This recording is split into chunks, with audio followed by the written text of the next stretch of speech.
Salut les amis. C'est Paolo. Bienvenue sur FastProg. Les photocellules DIR10 ou Delta S sont deux paires de photocellules esthétiquement différentes mais possédant les mêmes bornes de connexion. Elles se branchent exactement de la même manière. Je vais vous montrer le raccordement de celle-ci sur chaque entrée de sécurité de la ZN7. Cette configuration vous permet d'associer un mode différent à chaque paire de photocellules.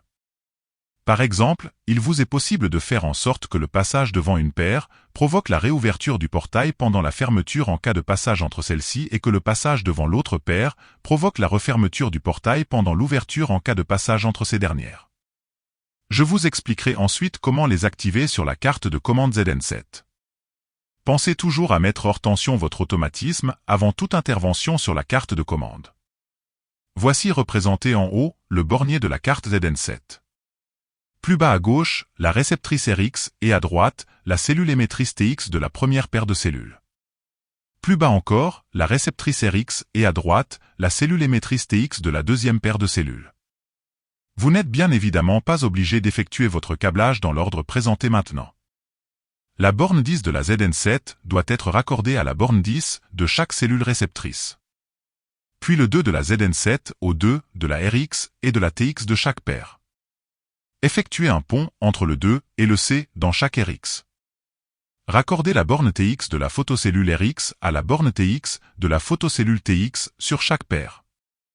Enfin, raccordez le NC de la cellule RX d'une des paires au CX de la carte ZN7. Puis le NC de la cellule RX de l'autre paire au CY de la carte ZN7. Et voilà, le câblage est terminé. CX et CY sont deux entrées prévues pour le câblage de vos sécurités. Dans notre exemple, nous sommes sur CX et CY. Mais si d'autres dispositifs de sécurité étaient déjà branchés sur CX et CY, alors, vous pourriez effectuer un branchement en série. Voici en haut à droite un lien pour le schéma de câblage en série des photocellules si besoin. Il nous reste plus qu'à activer les entrées grâce à la fonction F2 et F3. Comme vous pouvez le voir sur la vidéo, il existe 6 différents modes de fonctionnement lors du passage devant les cellules. Nous allons dans notre exemple activer le mode C1 pour la réouverture durant la fermeture des cellules raccordées sur CX et activer le mode C2 pour la refermeture durant l'ouverture des cellules raccordées sur CY. Pour cela, appuyez sur la touche entrée de la ZN7 jusqu'à voir apparaître F1. Puis appuyez sur la flèche de droite pour atteindre F2. Appuyez sur Entrée, l'écran affiche Off. Appuyez sur la flèche de droite, l'écran affiche C1. Afin de valider le choix, appuyez sur Entrée, l'écran revient sur F2. Appuyez ensuite sur la flèche de droite pour atteindre F3. Appuyez sur Entrée, l'écran affiche Off.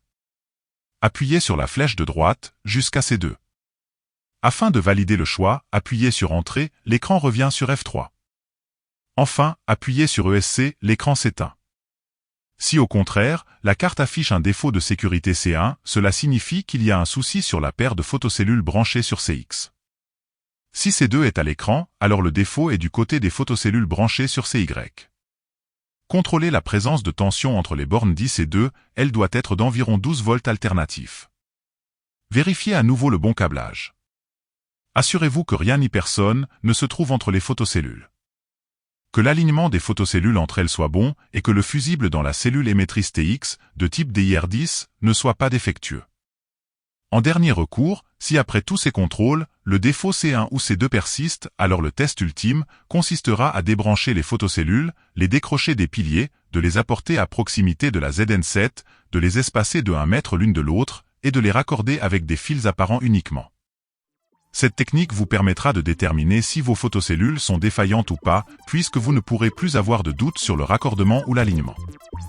Et si à la fin tout va bien, alors parfait. Si vous êtes partant pour découvrir le monde simple de FastProg, voici des liens directs vers d'autres tutos Camé. La mise en service de votre automatisme, la programmation des télécommandes et une multitude d'autres informations. Vous gagnerez certainement beaucoup de temps et vous connaissez le proverbe. Vous ne pourrez plus vous passer de FastProg. Arrivederci alla prossima!